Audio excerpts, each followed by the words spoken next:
Shortly after 7 p.m. on the 21st of December 1988, a Pan Am Boeing 747 named Clipper made of the seas was destroyed by a bomb.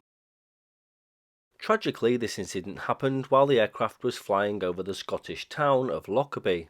The subsequent fall of the mammoth fuselage killed 243 passengers and 16 crew on board. On the ground, 11 Lockerbie residents were also killed, making the destruction of Pan Am Flight 103 the deadliest terrorist attack in the history of the United Kingdom.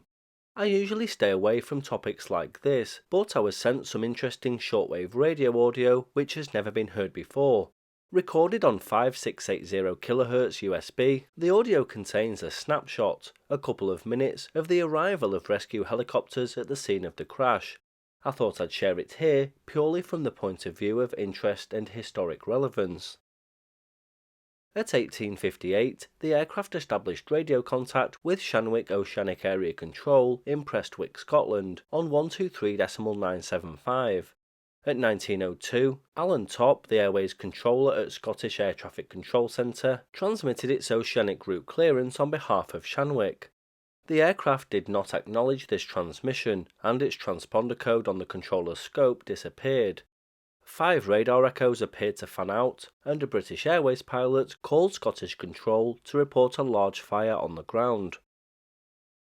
This audio involved numerous helicopters, and there were many on the scene. Helicopters quartered the sky in a search for any survivors after arriving on a scene many had never seen before. It was described by many as like looking down on an active volcano. RAF Edinburgh, or RAF Turnhouse, which is now Edinburgh Airport, appears to have launched the initial rescue operation. I know they dispatched helicopters to get people such as medics on the scene of the crash. A fleet of 12 helicopters from as far away as Hampshire, 2 RAF mountain rescue teams, and a nearby Coast Guard team joined Scotland's biggest emergency rescue operation. A special landing zone was organised by officers at Lockerbie Police Station, which was set up as a disaster headquarters. An AS-350 Squirrel from PLM helicopters was used for wreckage reconnaissance. RAF search and rescue helicopter pilot Geoffrey Leeming, in his Westland Wessex, was key to the airborne efforts during the recovery operation. From his cockpit he could see bodies scattered across the fields, each body with a policeman standing watch next to them. My point being is that it's hard to say who and exactly what we're listening to in the audio recording. First we'll hear Rescue 122, a helicopter coordinating with Edinburgh Rescue, which I can only assume was down on the ground at RAF Turnhouse. If not, I'm sure somebody can correct me. Understood. 122 is overhead Lockerbie. We have the crash site as visual. We'll be landing shortly. Listening up.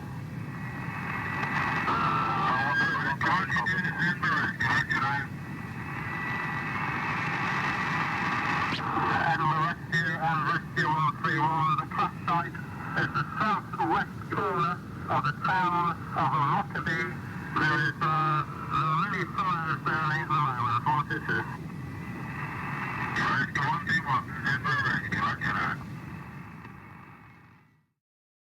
So, as you heard there, Rescue 122 has arrived at the crash site and is observing numerous fires.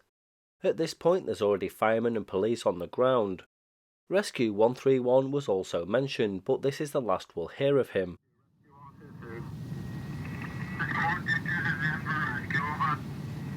122 shortly landing alongside the crash site to speak to firemen and policemen on the scene. This is a major incident, Rescue 122. Edinburgh Rescue 122. Rescue 122 to the rescue, go ahead. 122 is lifting again with one senior fireman on board to circle the crash site in order that he can see the extent of the crash site and coordinate efforts better. Rescue 122, and I understand you're airborne with one senior fireman on board to see the crash site so they can coordinate it better. Is it Charlie? That's affirmative. As you heard there, this is incredibly early on into the initial rescue and recovery operation. The crews on the ground are still trying to assess and comprehend the size and severity of the wreckage, and it's a battle to get fires under control. that's affirmative. So we have 40 minutes to adherence on scene at the moment before we feel at Carlisle. 122 Edinburgh, Roger. Break rescue 121, send rescue message over. Rescue 122. I think it's 122. Rescue 122, Edinburgh, go ahead. Rescue 122 is down to 40 minutes of fuel, and as you may have heard, Edinburgh Rescue mentioned Rescue 121, another helicopter on the scene. Sorry, firemen on the scene. At the moment, they're concentrating their efforts on controlling the fire and evacuating people on Unheard. No casualties reported at the moment, but looking at the scene, there are likely to be casualties there. 122 in rescue, Roger. Rescue 122, this is Edinburgh Rescue Controller. How now, over? You are still only just freedom of Rescue 122. Rescue 122 from Controller.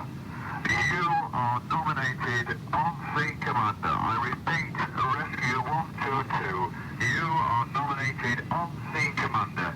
Request that you report regular sitrep to us. We have negative contact with police on scene. Do you copy, over?